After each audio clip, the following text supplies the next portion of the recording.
Iran Israel যুদ্ধ আজকে শুরু হইতে না হইতেই নাটকীয় মোড় নিছে এবং এখানে বোঝাই যাচ্ছে যে ইরান যে একটা শক্ত পজিশনে আছে, সেই শক্ত পজিশনে এইবারই সম্ভবত প্রথমবার ইরান আক্রমণ চালাইছে।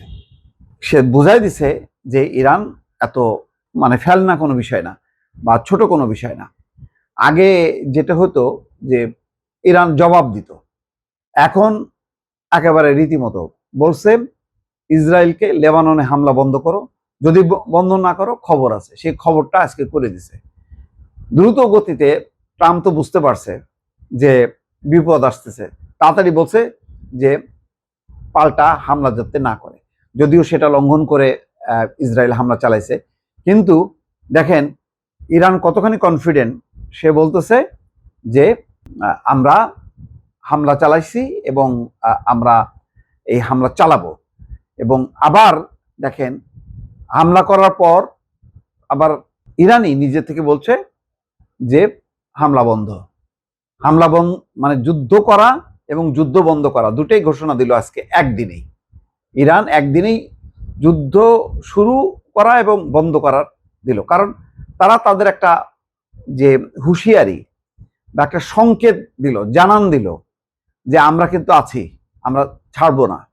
তো যেভাবে পারসেপশন হচ্ছিল যে এবার ইরানের অবস্থা এমন, ইরান আর মাজা সোজা করে দাঁড়াতে পারবে না, অমুক তমুক, তার মেরুদণ্ড ভেঙে গেছে, সে আর সোজা হয়ে দাঁড়াতে পারবে না, এরকম একটা যে তার মাজা ভেঙে ফেলছে। ইরানের মাজা যে ভাঙেনি, আজকে প্রথম ক্ষেপণাস্ত্র হামলা দিয়ে সে প্রমাণ করলো। এখন বলছে যে হামলা বন্ধ থাকবে, তবে ইসরায়েল যদি হামলা চালায় কঠোর জবাব দেওয়া হবে। আপাতত হামলা বন্ধের ঘোষণা দিয়েছে ইরান, তবে ইসরায়েল যদি আবার ইরানে বা লেবাননে, দেখেন ইরানে বা লেবাননে দুই জায়গায় কোনো জায়গায় হামলা চালানো যাবে না, তাহলে এর জবাব দেওয়া হবে। ইরানের শীর্ষ সামরিক কমান্ড খাতম আল আনবিয়া কেন্দ্রীয় সদর দপ্তর এক বিবৃতিতে এই কথা জানিয়েছে। বিবৃতিতে বলছে সশস্ত্র বাহিনীর চলমান অভিযান সমাপ্তির ঘোষণা দেওয়া হলো। পাশাপাশি বিবৃতিতে সতর্ক করে দিয়ে বলা হয়েছে ইসরায়েল যদি ইরান ও লেবাননে হামলা চালাতে থাকে তাহলে তেহরান আগের চেয়ে আরো কঠোর এবং শক্তিশালী জবাব দেবে। তার মানে বলছে কি, যদি তোমরা হামলা করো তাহলে আরো কঠোর জবাব দেওয়া হবে। আর একটা শিরোনাম দেখেন, ইরান যুদ্ধের ময়দান ছাড়েনি, আলোচনার টেবিলও ছাড়েনি। তার মানে যুদ্ধের ময়দানেও আমরা আছি, আলোচনার টেবিলও আছি। ইরানের প্রেসিডেন্ট মাসুদ পেজিশকিয়ান এই কথা বলছেন, ইরান যুদ্ধের ময়দান ছাড়েননি, আবার যুক্তরাষ্ট্রের সঙ্গে চলমান আলোচনার টেবিলও ছেড়ে যায়নি। সোমবার এক এক্স বার্তায় এই কথা বলেন প্রেসিডেন্ট পেজিশকিয়ান। পেজিশকিয়ান আরো বলেন, কূটনীতি এবং প্রতিরক্ষা জাতীয় ক্ষমতার দুটি ডানা, আমরা যুদ্ধের ময়দান ছাড়িনি, আলোচনার টেবিলও ছাড়িনি। আবার ইয়েমেনের হুতি গোষ্ঠী তারা কি বলছে, লোহিত সাগরে ইসরায়েলি জাহাজ চলাচল করতে পারবে না। ইসরায়েল যদি এই বাড়াবাড়ি করতে থাকে তাহলে তারা লোহিত সাগরে তাদের জাহাজ চলাচল বন্ধ। বলছে যে ইসরায়েলের কোনো জাহাজ লোহিত সাগর দিয়ে চলাচল করতে পারবে না। হুতি সামরিক শাখার মুখপাত্র ইয়াহিয়া সারি লোহিত সাগরে ইসরায়েলি সামুদ্রিক যানের চলাচলে সম্পূর্ণ নিষেধাজ্ঞা ঘোষণা করেছে।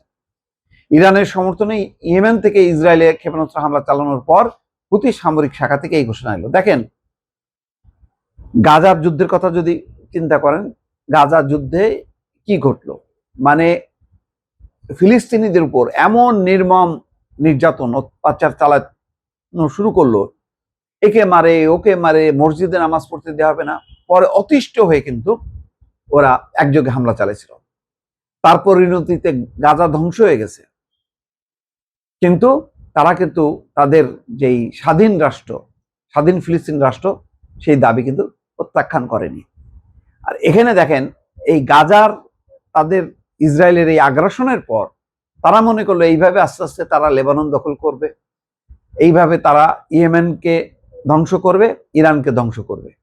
এখন কি হলো, ওই টোটাল ফ্রন্ট দিয়ে এই ইরান থেকে শুরু করে ইরান, ইয়েমেন, লেবানন, 3 ফ্রন্ট থেকে এখন ইসরায়েলকে সামলাইতে হচ্ছে। আমেরিকা কিন্তু পিছিয়ে আসছে। আমেরিকা বলছে না রে বাবা, আমরা এইগুলির মধ্যে নাই, আমরা পেছন দিক দিয়ে মদত দেবো, কিন্তু সামনে আমরা থাকবো না।